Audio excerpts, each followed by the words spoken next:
Great. Welcome, everyone. I'm so glad you're here. My name is Paul Pursuti. I'll be your host tonight. And welcome to the Oakland Center's Midweek Oasis Wednesday night service. As Richard Robinson would say at meditation on Sunday mornings, hello, church family. So I express that in honor of him tonight. So, what is the Wednesday night service? Why do we call it Oasis? It's because it's a place where we can be together as a community to be spiritually refreshed between Sundays. We present our Wednesday night services in the satsang or our version of satsang style with the grand intention that these gatherings be formal, informal, intimate, and rich. So I know and declare that that's what will happen tonight. Our annual theme is Wonder, Wonder Everywhere. And our monthly theme is Living Everyday Wonder and with a focus on nature for the month of August.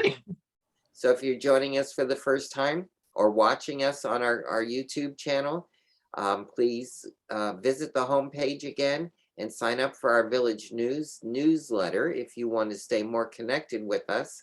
It has all the information on what is happening at the center in the coming week. And if you sign up for it on the homepage, you will get it conveniently in your inbox every Thursday. If you haven't done it already, we ask that you mute your camera or your microphone. That will help improve the quality of the message that will be delivered tonight. And please stay tuned for special and important announcements towards the end of the program. So it's with my great pleasure that I introduce our speaker tonight. She's a practitioner and a ministerial student, and she's bringing us the topic Earth Force Report for Duty. So please welcome everyone, Teresa Gardiner. Teresa, I turn it over to you. Wonderful. Thank you, Paul. Yes, so good to be here with everybody. Okay, so as we always do, we begin our Wednesday night and Sunday service. Um, I am going to do a prayer to pray us in and bless the service. So just settle in, because there's one thing going on right here, and that is the divine spirit, love, that perfect wisdom and creator of all,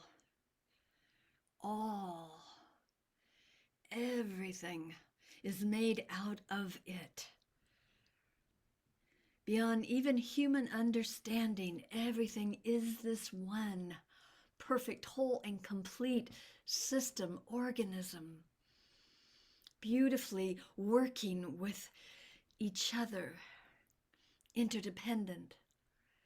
There is one here, one power, and one presence. It's here, right now. It is beating our hearts. It is informing us, guiding us. It is the joy and peace that we are made out of. I am so grateful that that is my life and each one of our lives, here and everywhere. This one life. So it's from this place that I speak my word for this service, knowing that it is rich, that it moves us in our consciousness, in our daily living, into a richer experience of the unity of all life, that we are informed, that we are open and receptive, that we hear exactly what is ours to hear, and we are divinely guided to what is ours. I am so grateful to come together today in service to the all, to the collective, to the beautiful beloved with whom we sit in the lap of. I'm grateful And I celebrate this coming together, that our hearts are in harmony. We come together in wisdom and truth. And that is a celebration. So I let go and let Spirit do its thing as it always does, for it has already been spoken and it is already done. So I let go, and so it is. Ashe.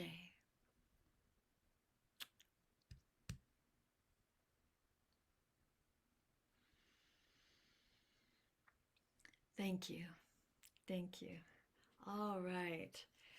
Well, hello again. Let's see. Well, I'm looking at a bunch of names, but I know you're there. And greetings to you. Greetings to you on YouTube or wherever you may be viewing us from. So we come together tonight, and thank you so much, Paul, and thank you, Reverend Jerry, for praying us in earlier today too. It's always so great to come together in as our village. I really appreciate everybody, and I'm grateful for you. So, you heard it. Our theme for the week is Earth Force. Report for duty. Oh my goodness. Earth Force, report for duty. Well, that can bring a lot of stuff up. There is so much to step forward and to take on and report and do our duty. And I'm so thankful that I get to do this talk with you because I'm in this great class called Speaking Earth. And it really is about listening to nature and speaking the language of oneness and of nature. So tonight, we're gonna do what we usually do. I'm gonna talk for a bit, and then we'll go into some time together. We can come together in a dialogue and share some of our wisdom. Oh, I want to say that I want to take this report for duty a little differently today, because we know there are things that we need to do for Mother Earth. There are it's beyond recycling. There is so many things to do, and I certainly don't want to be a Pollyanna or sidestep all the actions that there are to take, because there's many, and it can be distressing to look at things right now. Where I want to take this evening is really into oneness. That there is only one life, and that life is God, and that life is all there is. Now, I'm a ministerial student, right? So I'm like, oh yes, I'm familiar. And if you've been with us for a while as Science of Mind teachings, we really believe there is only one thing going on here, and there's one power and one presence, and it resides in us, and it's bigger than the whole of us. But I am starting to be informed on a whole new level of what that means. And I'm looking forward to hearing from the folks that are here, because I feel like I'm a newbie here around this, and it seems like such a simple thing to really be one with nature and one with each other. But it's moving me quite deeply. So as we look to Earth Force report for duty,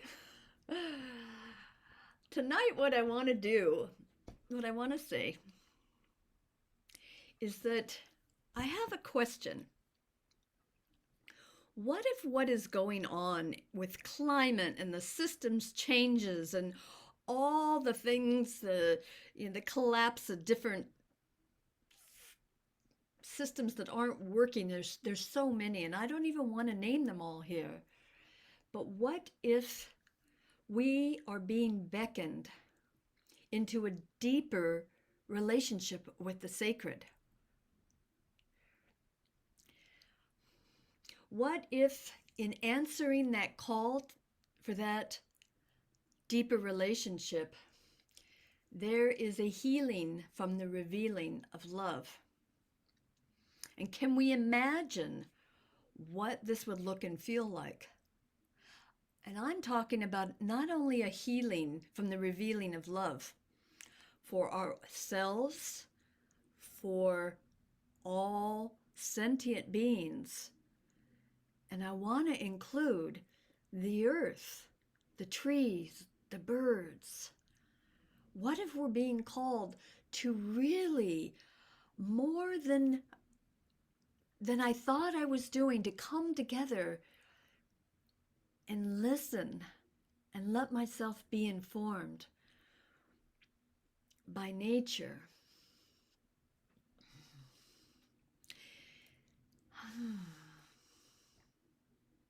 So, I know we need to address a problem because we can't address a problem if we don't admit it exists. And I know there's issues. We all know there's issues.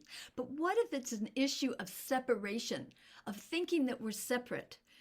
It's not the truth of who we are, but somewhere in our deep recesses and in our humanness, we think that we're separate.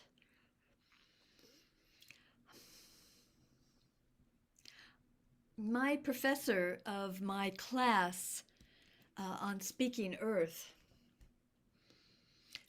I'm going to quote him here. His name is Craig Chalquist. And he says spiritual ecology calls us to dismantle the powerful defense mechanisms we have developed against our impulse to listen to the sacred in our world. We've developed against our impulse to listen to the sacred in our world. Those times when I don't want to meditate, I don't want to listen.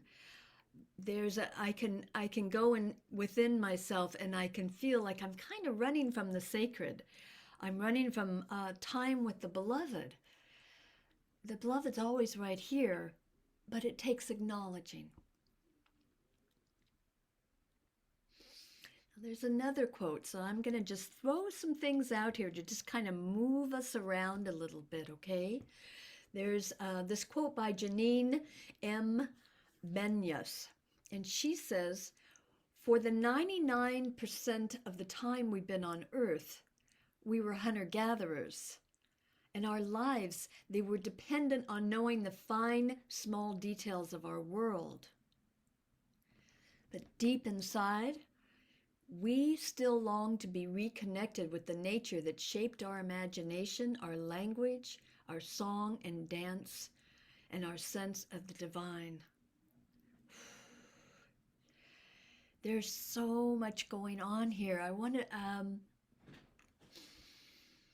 when I went to work on this talk, and I agreed to it like a week ago or so, I couldn't put it in order, and I knew that I'm trusting that Spirit is going to guide me into what comes next here, because it's very rich material. And the next thing I want to share with you is, I think you've probably heard of forest bathing, right? So I'm deliberately going out in nature and being with nature more. With COVID and with everything, I feel like I'm inside so much at the time. I don't know about you, but I have to deliberately get myself out. Thank goodness for my dog walks. So my boyfriend and I went to Pescadero, and there's a forest over there, and we went into the forest. And I'm using the tools that I was given in this class, Speaking Earth. And I went into the forest, and first of all, the first thing I noticed, because we were talking about earlier today, we were talking about the sounds of nature. I went into the forest and went, oh my gosh, there's no sound. It was completely quiet. And I live near San Francisco. I tell you the truth, I was uneasy about how quiet it was. And then I remembered the tools that I'm learning, and I want to share them here, which was as a human and having being raised in the conditioning of having dominion over nature and even over people with that sort of mindset that is in the collective. I allowed myself to be informed by nature. Instead of having the presence that I am bringing something to nature, I let go in that still, quiet place, total silence. And I asked nature if it had an invitation for me. Do you have an invitation, something here? And I just let go. And then the birds, they started to, there were some birds off in the distance there, and then there were some doves. And I felt that they heard me, they felt me. We were one, and I felt that we were in harmony with each other. And that was an incredible experience. And it's a powerful reminder of that our presence, there's a unity with all of life. And it's, you know, I appreciated Dennis' haiku before we started and how people were talking about nature. And like I said, I kind of feel like a newbie here, being out with nature and really getting that I'm on sacred land and I'm one with, and there's an honoring and a reverence for nature, that it is informing me all the time. It's not me as a human and being, you know, almighty. I'm actually being informed all the time if I'm willing to listen. And it's not always easy to listen. If you listen to the earth right now, she's in pain. You can feel her pain. I try to hold it away from me because it hurts. But to sit with that and sit with the pain, it's, let's see, I'll find this quote. And I'm glad we're informal here. There is, there's this wonderful, wonderful man. He died last year. He transitioned last year. Oh, shoot. Thank you for being patient with me today. I really do appreciate it. I'm kind of in a tender place and I really appreciate it.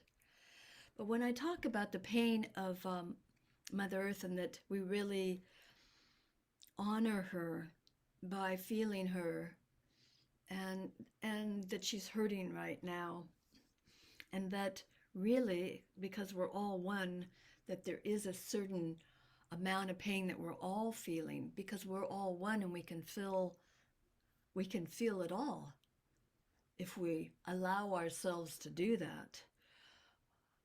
And it can be dark. So I want to tell you about Malidoma Patrice Sommet. And it's from his book called Of Water and the Spirit, Ritual Magic and the Initiation in the Life of an African Shaman. And he says, regarding the shadow that I'm talking about, I'll call that pain the shadow side. He says, darkness is sacred. And among his tribe called the Dagara, darkness is sacred. It is forbidden to illuminate it, for light scares the spirit away. Our night is the day of the spirit and of the ancestors, who come to tell us what lies on our life paths. To have light around you is like saying that you would rather ignore this wonderful opportunity to be shown the way. To the Dagara, such an attitude is inconceivable. And the one exception to this rule is a bonfire. Though they admit a powerful glow, they are not prohibited because there is always drumming around them, and the beat of the drum cancels out the light. This pain and feeling this pain and the darkness is, like he says, what tells us what lies on our path. What if we are willing to feel that and not try to put a smiley face on it, but let it inform us? We are one, and the pains of the Mother Earth, of our Mother Earth, are our pains. There's no separation here. And it's still moving me, and I'm looking forward to us coming together and talking about this, because it's something that is really, it's what's going to take us to the next place, to really get how connected we are. You know, we're even the land is speaking to us. You know, often we say whose land we're on. Olone is the land that I am on, and I forget the rest of the part of the tribes. But that's important. The land speaks to us. It actually has its own way and personality. When I was doing research on this, I actually heard that Washington, D.C. was built on swampland. And, you know, the land that we are on informs us. I've been conditioned to think that who I am as the almighty human informs what happens. But we are constantly being informed. We can know how Mother Earth is doing by how we feel. It is one thing. So I'm not the only one that informs. I am open and receptive to letting myself be moved by everything around me, and still staying strong in my faith.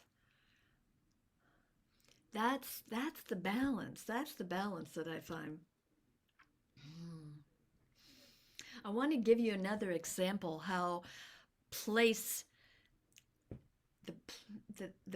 that we are on informs us. Los Angeles, right? Los Angeles. So in millions of years ago, it was underwater, and it was under the Pacific Ocean. And Los Angeles Basin, over millions of years, rose up like a stage through the Pacific Ocean to take its place where it is now. So long before Hollywood, and even before indigenous people were there from all over California to do vision quests, Los Angeles was a stage rising out of the water, and it was a place of angels, of messengers. How are we being informed by the place that we are? By the place under my feet, by California. The whole example I gave you from Los Angeles was again from my teacher, Craig Chalquist, amazing professor. He also says that it's as though what's happening on the surface is unconsciously reenacting what's happening in the ground. So he says, what if this is some sort of ecological language that we've lost the ability to hear? and thinks it's really worth playing with. I want to expand our minds to think beyond how we've been conditioned to think. Where are these thoughts coming in from? Where are these feelings coming in from? I think there is a message here for us to come together in unity, and that is what's being called, that is what is beckoning to us. Mm. Hmm. So in that same book that I spoke of earlier from the African shaman Maladomo, he also says, talks about, see, I'm just throwing things out here, like move this around in your mind. Let that firm place of how you think things are kind of meld into something new. Let it be kind of juicy and move around into what you think is happening here. So I'm going to quote him. It's called Spirit Police, and he says, "In my village, houses do not have doors that can be locked. They have entrances. The absence of doors is not a sign of technological deprivation, but an indication of the state of mind the community is in. And the open door symbolizes the open mind, the open heart of mind, the state of mind. The open door symbolizes the open mind and the open heart. Thus, a doorless home is home to anybody in the community. It translates at the level which the community operates. And the community doesn't have a police force because it does not assume that the other person is dishonest or potentially evil. And the trust factor must be high." I believe it's time to re-envision what our duty is here. To understand the signs and the places and the feelings, and to invite ourselves to be informed, to ask nature for its gift of wisdom. I was in the park the other day, and I'm practicing the tools that I'm learning in Speaking Earth, my class Speaking Earth. And there's this beautiful, huge tree in the park.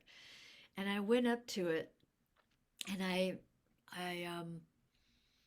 looked up, and it was magnificent. It was beauty. It was just incredibly beautiful. And I just opened and said, "Do you have a message for me? Is there something here that you want to impart on me?" And it wasn't in words, but it was a feeling of strength and of courage and just a settling in. Now, my brother had just passed when I went to the park, and I was in a tender place, and that tree gave me strength, shared its courage, shared its grounding, sustainability, that it just lived. And there wasn't something to worry about. It just was. I hope that this has moved you this evening, that there is something here to inform you to look a little differently as you look outside your window, to step outside and let the leaves speak to you. Let the flower share its fragrance. Let the feelings in from all of nature. There is a deepening we are being beckoned to right here. There is many duties that we are being called upon right now. It's an incredible time. We all know it. But earth and nature is the resilience.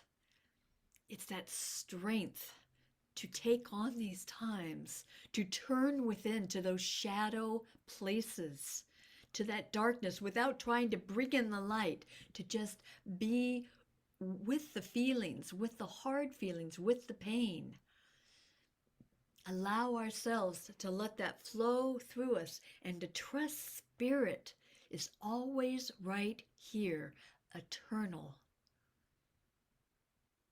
Trust the sacred and turn to each other in community and remember our oneness. Remember how we all sustain and support each other and how we can reach out in prayer with a smile.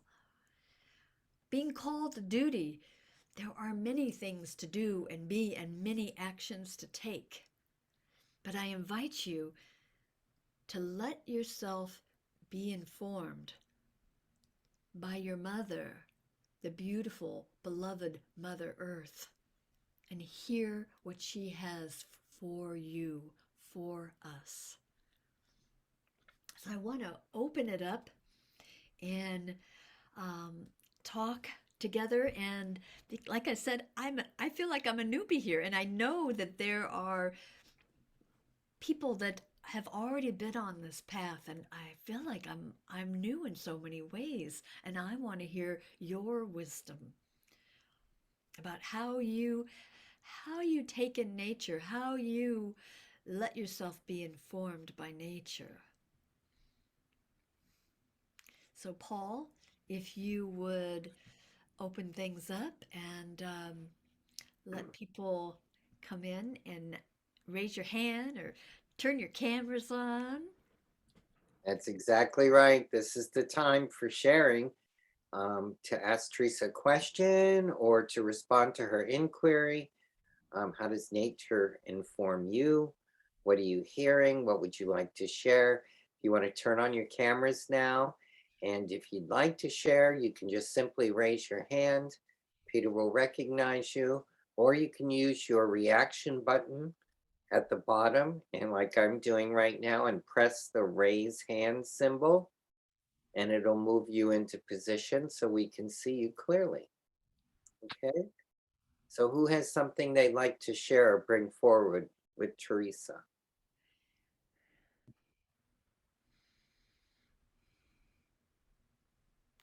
How much time do you spend in nature? That's a good one. Judith. Hi. I've been thinking about it lately after reading something and had to acknowledge that because I live in the city and I don't have a yard per se, I don't go barefoot on the earth. So I've been trying to imagine and to decide where I will go and take my shoes off, because I have found this desire in me growing to be barefoot, to be on the earth, and to be quiet about it, to be somewhere where I'm not. And actually, the place that I've thought of is the dog park I go to, which won't be quiet because the wonderful dogs are running around. And I'm going to go and take my shoes and socks off and stand on the grass there. And I thought, well, what a fine example of nature they are, though, all these dogs loving and chasing each other. And so I have decided that today, actually, is that's where my place will be. I'm going to start doing that and to be doing it in a conscious way, because I don't know. I used to be in nature more in a certain way. And I used to be someone who would always go around and, in the Arboretum, actually is one of the places where I would stop and thank the trees and welcome and hold them. I would give them a hug and tell them how grateful I am for how they and their brethren bring oxygen. Whatever else is going on, the trees are still bringing us oxygen. So anyway, that is something I've been thinking about. So I'm done. There's a quote that I didn't mention here. It's an ecologist, Suzanne Simard, and she says, this is for you, Judith. Trees are linked to neighboring trees by an underground network of fungi that resembles the neural networks in the brain.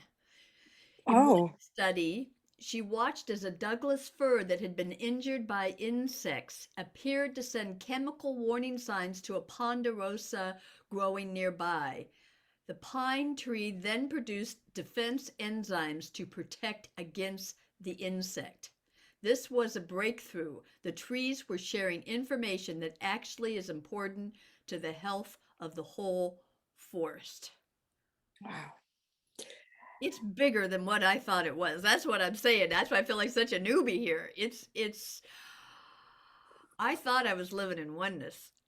Like living like everything is, I'm connected with everything, but I still had myself as superior over a tree or, ooh, hate to say And it. that, do you feel like it was superior or that we just weren't?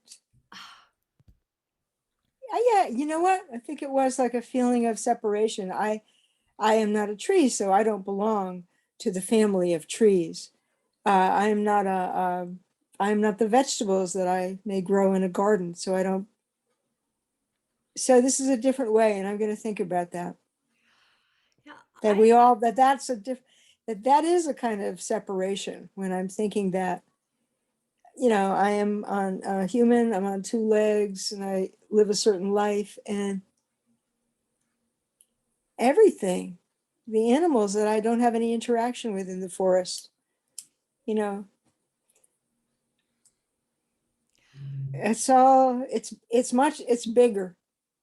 well, It's Judith, bigger than I've been I thinking. had a boyfriend that I was getting ready to chop some carrots, and he said, "Have you asked the carrots how they want to be cut?" I mean, you Why know, not? I'm like, oh, wow.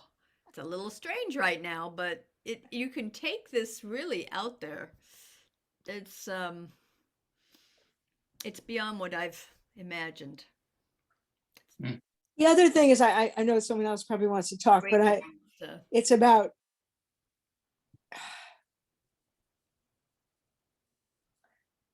we got 24 hours in a day. And how many of those hours am I awake? And during the wake time, I can pick what I'm thinking about. That's what that I have that power. I am allowed to choose. And if I choose to think about the stuff going on in the world, it may come to me and I may think a little bit. But if I spend my time, then I don't have time to think about the oneness. I won't have time. And so I have to choose.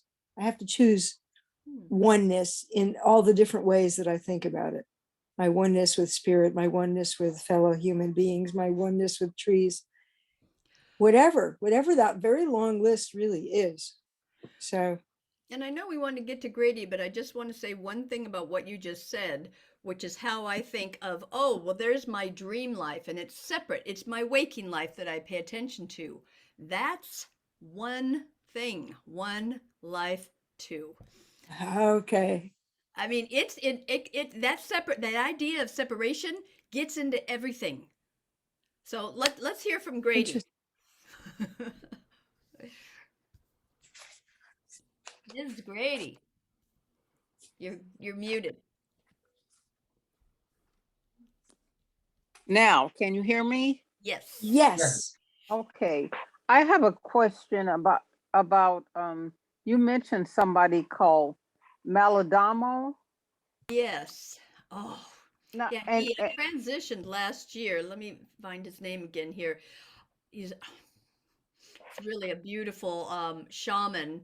He was taken away from his tribe at 5 years old to be civilized. And he returned at 21 and had to go into the initiation of the tribe. And they said, "You're already too full with the white way." And so he had to unlearn and he had to go through this initiation. So his name is Maladama Patrice Sommet. I'll put it in the chat. Can you see the chat, Grady? I'm not sure. I just found out how to raise my hand, so I might be able to get to the chat. Okay. Maladama Patrice Sommet. And is he the one that wrote the book, something about a water and a spirit? Yes. Mm-hmm. Well, um, I look at trees, and I don't think I've ever had an appreciation of trees more than I have during the last 2 or 3 years. But I just wonder about, who planted all these trees as I go around. Usually it's on the paratransit bus, and I can pay attention to the trees look, because people that planted all of these trees knowing that they wouldn't be around in their earthly form, when these trees, grew and matured, completely. But there is something beautiful about them and beckoning. And I really enjoy that. I don't have an opportunity, or don't take an opportunity to go in nature. Mostly I know a few people that have extensive gardens, and I'll get a chance to go there, or I'm at some place like, on campus at the center setting, and there's, beautiful nature there. But I'm intrigued by this, and I also am thinking about what Dr. Judas was talking about in terms of an opportunity, a place to go barefoot. Yeah. And so I'm interested in pursuing something like that. So I'm going to look into something like that. Also, there's the thing that some of the places I don't try to go that I used to, because of the quote safety factor, Mhm. kind of here in Oakland.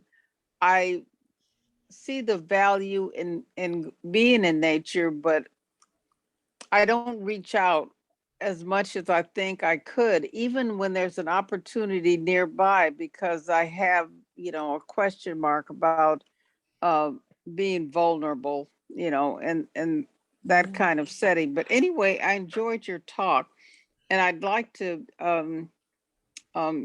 know more about this, Maladamo and his teachings and so forth. And there's something else I intended to say. I don't know if I could read my writing, but it's something about being in that flow. And also along in that flow is the trust and the sacred. Mhm. And so, and being informed by Mother Nature. So I appreciate, the talk and the shares so far. Thank you. Thank you, Grady, and I appreciate your share. I said the same thing basically on one of my papers to my professor that I live in the city, but see the Earth is informing us all the time.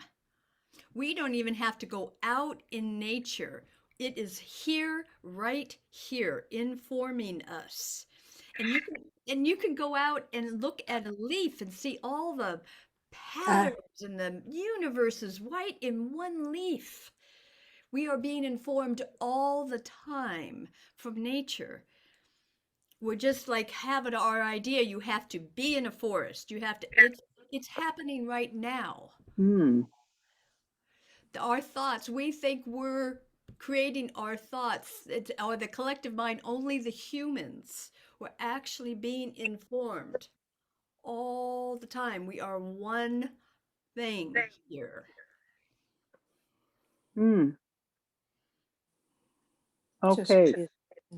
Mm. There are things that I see occasionally that excite me, like a ladybug or a butterfly, and it takes me back to childhood because those things were so common then. I mean, I saw them every day, just right in the backyard in Berkeley, and it was such a part of life. And somehow it seems a little bit distant, from me now, and in comparison to that time. And so I want to pay more attention and be informed. So thank you. Sure. And it reminds me of when I was in the forest. I said, "Oh, it's so quiet here." And so once I put my intention, is there something you want to invite? Then they said, "Oh yeah, here I am. Here I am." You know? So be Uh-huh. open to that. They're right Yeah. here. Yeah. Mhm. Yes. Thank you so much for your share, and thank you, Judith. Thank you. Thank you, both of you. Mhm. Can I ask you a question? Yes. Is that, was the tree in the arboretum? No. Oh, okay. There No. is a tree when you first enter it, and it's pretty tall, and it just stands by itself on this small hill. No. And it's been there for all the time that I've been in the arboretum, and No. that's one of the trees that I used to sort of Mm. grab. You know, this goes so far as in this speaking earth, he goes into dreams, that the earth is in our dreams as well. And so I just think my dream life is separate. I've never done dream work before. But he says that there is a bridge between the inner and outer here. That's why everything is shifting for me. He said he had a dream where he pays attention. He had a dream of this dead kingfisher. No, this kingfisher was in his dream. And when he woke up and went outside, there was a dead kingfisher outside, and it was very rare to the area that there's actually not a separation between our dream life and the rest. It's all part of it, and we hold it separate. I mean, that's a lot of time that I think, oh, that doesn't have anything to do with me. But we dream each other's dreams. We dream Mother Earth. You can ask Mother Earth for a dream. It's like it's like a psychedelic, okay, a psychedelic life or something. That's what it reminds me just of looking at, you know, how life, my reality is getting shaken. But I think it's that reverence for the oneness, that being kind to Mother Nature is being kind to me, is being kind, the whole thing, having reverence for the whole of us. And when I think of kindness, so often I think of you, Reverend Jerry, because you're like my role model for kindness and compassion. I really appreciate that about Reverend Jerry and how she's been with us through this time since Reverend Jeff. And it's just, oh, hi. Hi, Jackie O's with me this evening. Jackie, oh, We were yes. loving your talk and loving the shares from Grady and Dr. Judith. And I'm just reflecting, it's such a rich talk. And thank you so much for your acknowledgement. I appreciate that. And it's such a rich talk because I was just in Hawaii on vacation, as you know, and it was a very special time because I found myself awakening at like 2 a.m. And probably because my time clock was off. But what happened about 2 or 3 nights in is I got up and looked out the window and I was amazed by the stars in the sky. They were so incredible. I felt like I was just right. I could touch them, you know. It was so beautiful, such a great experience to wake up to. And then when I went back to bed and fell asleep and woke up the next morning, of course, it was the beauty of early morning birds chirping and nature. And I looked forward to awakening in the middle of the night. And I looked out the window every time because I was so amazed by how many stars there were. You know, it was so clear and beautiful. And it reminded me of my travels when I spent a lot of time in Wyoming with my former husband, whose home is there. And I remember how quiet, you know, it was actually very hard for me to get to sleep at night because it was so quiet. And I wasn't used to such quietness. It took me time to adjust. But again, the stars were amazing and our walks were amazing in nature. And we always had these trees, these alpine trees that we would stop and hug and just hold on to. And nature's incredibly beautiful. And of course, I live on the Oakland estuary, so I get up early in the morning and sit outside on my deck and have my coffee and watch the rowers go by and watch the pelicans fly by. And I just think when we tune into nature that way, it really is an important part of our physical experience and our wellness.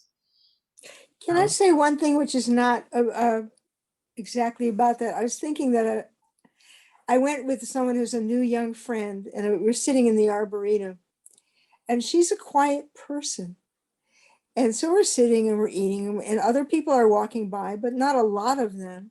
And so it was unusually quiet. And I thought, it's actually part of, it's lovely to be around a quiet person.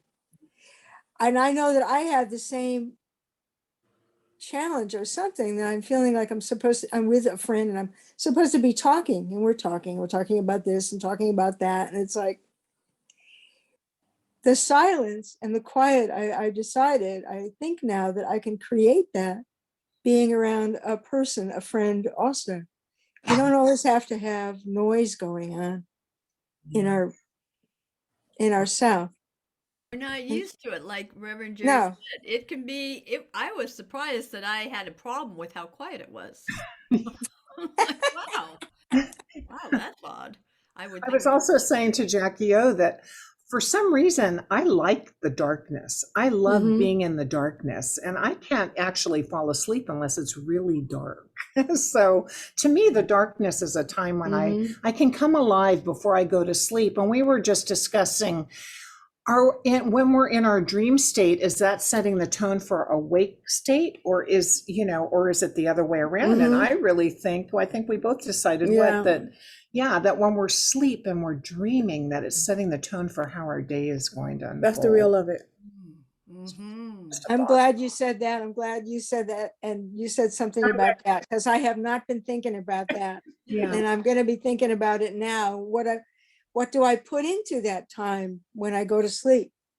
Or am I just trying, oh, I want to fall asleep. I want to fall asleep. Let me say, what do I want to learn here? Or what is spirit, or what does my dream or something have to tell me? Mhm. So, yeah, Ask the Well, earth thank you, Teresa. for a dream. yeah, I'm going to It's ask a for big it. one, but you can Stargate. ask the earth for a dream. Well, thank you very much for all your wonderful shares this evening. And thank you for your patience as I kind of figured my way through my notes. And thank you for the lovely haiku, Dennis. And just for being here this evening. It's been really nice. Thank you so much. So let's show our appreciation for Teresa for being here and bringing that idea. I love the idea about our open door policy in the village. I Oh, thought that was interesting, Teresa. I'm thinking about that. We're a society that bars ourselves in, and you're asking us to unbar ourselves and go out and expose ourselves. So thanks for bringing that in. I appreciate that. Thank you, Paul. So part of being in our village is having things to do and say and where to go and and when it's happening. So we're going to take a few minutes and do some important announcements for you. Peter, when you're ready. This Saturday, August 13th, Reverend Alan Young returns to the Oakland Center after his talk last Sunday. Reverend Allen is an intuitive and a mystic. Please join Reverend Young on Saturday from 10 a.m. to 4:30 this coming Saturday. You will learn to be more confident in your intuition and to listen more deeply to your inner guidance. As you trust and listen to your inner voice, your freedom and joy of life grows. Invest in yourself for only $120, and please register on the events page of the website. And that's this Saturday, August 13th. This Sunday, August 14th, please join Lisa Ferraro as she nurtures our monthly theme of nature by exploring the topic of the water of life. Please join us in person with meditation at 10 a.m. and the service at 10:30. Kev Choice and Lisa will also be presenting the music for us on Sunday. We are now streaming directly to YouTube, and the link is on the homepage if you choose to watch the service from home. After the service this Sunday, Lisa is presenting a workshop called The Root of Yourself. The 13th century mystic poet Rumi wrote, "Come to the root of the root of yourself." That was their song, one of her songs. So this event will be held in the social hall from 12:30 to 2, and it does require 8 participants. So please sign up by sending an email to Reverend Jerry at oaklandcsl.org. A love offering will be gratefully accepted, and we're trying to get 8 folks to come, and it's a walk-in event as well. So tell your friends and let Reverend Jerry know if you're interested in attending. Visit the bookstore after service on Sunday. Lots of new products and new books for your enjoyment, and everything is 40% off in August. Next Wednesday, August 17th, Congregant Gabriella Condi and the Loving Stewards of Mother Earth reminds us that nature includes the furry, the fuzzy, the slimy, the scaly, and everyone else. Meditation at 6:30 and service at 7, and our Wednesday night services will remain on Zoom. The East Bay Church of Religious Science is presenting a special day with Reverend Dr. Edward Vion, spiritual leader of the Centers for Spiritual Living, from 9 a.m. to 1 p.m. on Saturday, August 20th.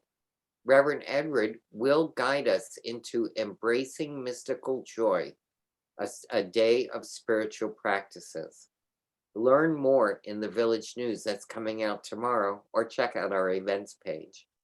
Remember, our Diversity Circle meets every 4th Friday at 7 p.m. And just for clarity, this Friday is only our 2nd Friday, so we're announcing this ahead of time. On Friday, August 26th, please join the Diversity Circle in an interactive, inclusive, and engaging group dedicated to digging into the tough stuff through respectful group discussions, guest speakers, book readings, and more. So that's a couple of Fridays out, but we're setting the tone to support it. Now, who doesn't love a fun barbecue and a gathering with family and friends? Woohoo! A big shout out to Craig Ferguson, who has anchored our village barbecues in the past years, and he will be at the grill again on Sunday, August 28th.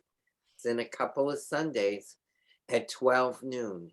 If you're itching to get outside, and since it's nature, you can get out with them at our barbecue, which is totally outdoors, COVID compliant, and make sure to put this on your calendar. Where's it at, Paul? It's going to be at the center. Good. Okay, so if you love to coordinate, decorate, set up, greet people, or any of the other myriad of things that go into a great party, contact Constance at oaklandcsl.org. We could use your help, and we're looking forward to seeing you at the Welcome Back Barbecue at the center. Love offerings are accepted. And always, for information on all that is going on at the Oakland Center, visit our website at www.oaklandcsl.org. Look at these happy faces. These are all the folks that do very important things at the center. You can see their contact emails are down there.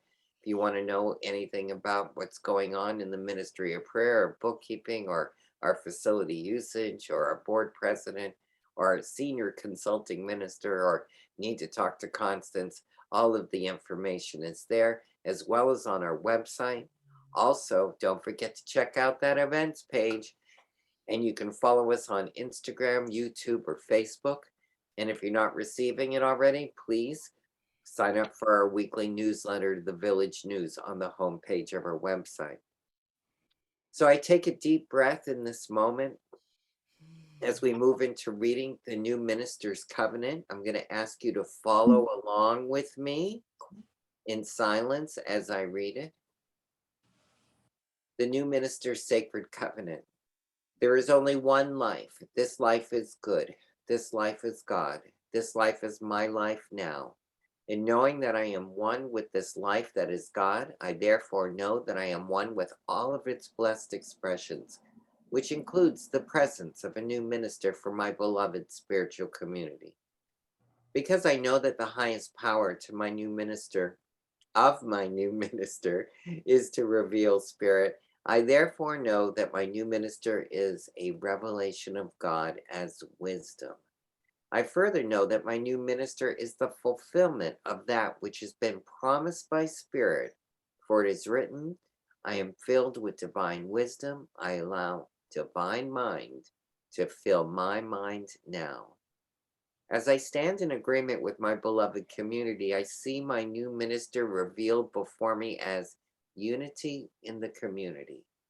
I now intend to experience my new minister in full cooperation and agreement with my community, knowing this truth about myself. For I am inspiring unity and diversity, embracing and nourishing our community. I am awakening the wisdom within. I am healing and expanding our community with the power of love. I am engaging the community in building a world that works for everyone. I am deepening family consciousness. As I now accept the highest expression of a new minister into my life, I know that they are revealed in a way that illumines spirit and serves the highest and greatest good of all who are touched by their presence. I am grateful God is gracious, and so it is. Ashe. So, in the spirit of great gratitude, I invite you to take whatever offering you may have, whether it's time, treasure, or talent, and hold it close to your heart, because we all contribute to the center, which needs us just as much as we need it. It's all oneness. As I match my frequency to that of abundance and love, I become a transmitter of that same love and abundance. Everywhere I go, is everywhere it is, and so it is. So, if you have an offering in the financial kind, there's several ways you can contribute. You can donate on our website with a credit card, or you can mail it to the address that's listed there. You can also text it at 510-327-3431. If you know about Zelle, it's a part of the banking institution. It's a new financial administration item that's available at most banks. You would use giving at oaklandcsl.org to Zelle your donation. Also, you can join us on Sunday. We have an offering basket in the front and the back that gladly receives your gifts. So with that in mind, I'm very grateful for a lot of things tonight. First of all, for Teresa, for what she brought to us. The open door policy is what I'm taking away tonight. And also, Teresa, you said something about the trees, and we definitely need the trees for the oxygen, but it's a bigger oneness, like you said, because they need our carbon dioxide. So thanks for expanding my mind to consider the bigger oneness that's out there. So I want to thank all the way up in Portland, Peter, for leading us and taking care of us behind the scenes. For Alice and Sabrina, who's doing their work behind the scenes. Thank you guys. You're the best team on earth. I also want to give a shout out to Constance Chapman. She's on the road this week. So Peggy Cotton and John Russell stepped in to get everything together administratively for the service tonight. As always, I always thank Reverend Jerry for being here. She consistently, either directly or indirectly, supports the Wednesday night service by being present. I know what a schedule she has. And she drags along friends like Jackie O. So Jackie O, shout out to you too for being here and the work you do with youth and family. Thank you so much for that. Bless you all. Have I forgotten anybody? Yes, I forgot all of you. Thank all of you for joining us tonight. And I look forward to seeing you next Wednesday night. So, Teresa, if you will, we don't start without this and we don't end without it. And that's our prayers, our prayer activity in the big space of oneness. Can you bring us to a close? Yes. Thank you. All right. Oh, I'm already feeling so grateful to know that there is one power and one presence, one life right here, right now. It is the beating of our hearts, and it is our mind, the collective mind, the mind that we get to use, the all wisdom, the all knowing. There is one presence right here, the one love. And knowing right here that this evening has been filled with a beautiful love and unity and a beauty that is unequaled. And I open myself to bless this evening for each one of us as we go about in our rest of our meetings, the rest of our connecting with our friends and family and pets and Mother Earth. I'm so grateful that we all came together tonight. And knowing that this day is good, that our life is renewed, and we let go and let ourselves be informed by the beauty all around us. And I let go in great thanks. And so it is. So it is. So it is. Thank you, everybody. So it is. Amen.